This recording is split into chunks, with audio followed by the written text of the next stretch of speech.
Kuman walwar unong yalam kaCongress henin kasing sajany ka badai khandai terik ulber arhajar arpusau ulaong kumbalai phalak tylli kikam balait yobat kaCongress kentup kikam hapok ka health education police army bat kiwe ki pos bat kata kalong shipolak kablapen benta tang haki office jong ka sarkar pedang ulaban rabru balada kaCongress kayo ya lakam shynshar newan hakabor ulaong ba ensa ithuh iaki nongbyllasngi ne daily wage laborers ki bahapo ka jella jongi ki bakim ithuh hakine kisnam baladep da kabapen yo iaki kum ki insurance na kabenta jong ki nongrep ne nongbyllasngi ba makiru ki donkam ban yo iaki jinyada ka bakhamba bakin yo ya kasuk kasany hapo kisnong kitau. Commitments in which the Congress party at the national level has come up with, saying that these are the commitments in which we are willing to go through, and we will ensure that if the Congress is in power and if the Congress gets a chance to at least do a few things, there are 5 points in which they have given the commitment, and these are particularly very relevant for our society, I think especially for Meghalaya. If we look at the first one in which they had said, what strikes us most is this gig economy. Economy basically is an unorganized economy in which daily wage laborers, so-called as nongbyllasngi in Meghalaya, which is highly prevalent. What the Congress is committed is that in few places like Karnataka and in Telangana for that matter, they had come up with these insurance plans for them, whereby a 2 lakh insurance plan, health insurance, a 2 lakh accident insurance is already there.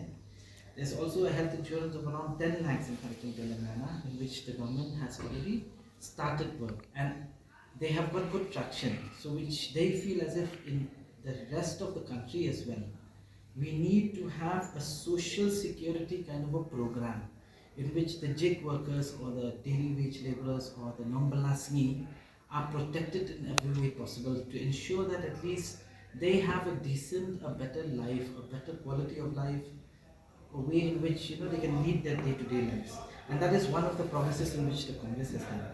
The second promise in which we are trying to at least tell the people is that a lot of graduates, when they finish their schooling or they finish their education, especially in this economy of ours here, when they start go looking for jobs, you will notice that they are very much underpaid.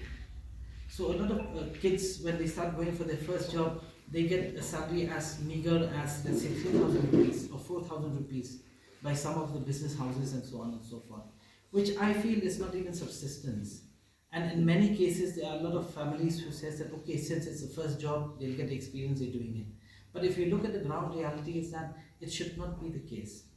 So what the government or what the Congress is trying to do now is that we are trying to ensure that, whenever a graduate or somebody goes looking for a job, they will get this apprenticeship in which we are committed, and we say that for the first year of working, we committed to ensure that whether it's a private or public sector, even as an apprentice, everybody will be paid 8,500 per month, which translates to a lakh of rupees in the first year. What will happen is that it creates this buffer to ensure that once these people finish the apprenticeship and they actually do the actual work, then it is required for the employer to ensure that the payment is at that level. So that will at least, the minimum level should start with such a thing. And I think that's a very, very good step in which we need to start looking very seriously, because these two things, especially the gig workers and the fresh graduates who are starting to work, require such help. And I believe that the Congress is very committed in these. Okay? Now the third commitment by the Congress, that is saying that if you notice these programs that are being run right now, especially for entrepreneurship and so on and so forth, it is high decibel on noise and very low on implementation. And many of the implementation is more or less very elitist. When I say elitist, means that only a few sections of society can do. Like there's a program for wine making. I always tell people, like, in Meghalaya, who makes wine? The poor people don't make wine. It is the people who are affluent in nature, isn't it? Now, when you run a scheme that you support them, it's very nice that you're supporting them, we're not denying it. But I think the lower end of the pyramid is being missed out.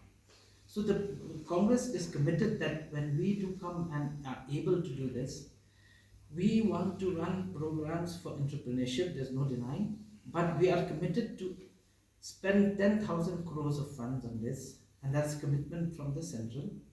And this will ensure that, we'll ensure that this fund will continue to go to the grassroots level. When I say grassroots level, we're talking about even the nooks and corners, the villages and so on and so forth. So if there's an entrepreneur who's coming up from a small village somewhere, maybe he's making only a mona, or he's making some musical equipment or something, whatever that they do, but that they feel that they are entitled to get some help from the government, the Congress is willing to help that grassroots level. It should not just be on the surface. It should not just be elitist in nature.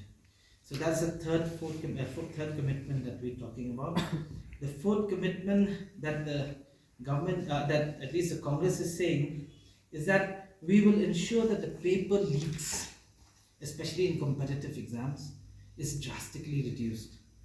If we look at statistics alone, just the last 5 years, there had been 41 paper leaks across the country and across 15 states.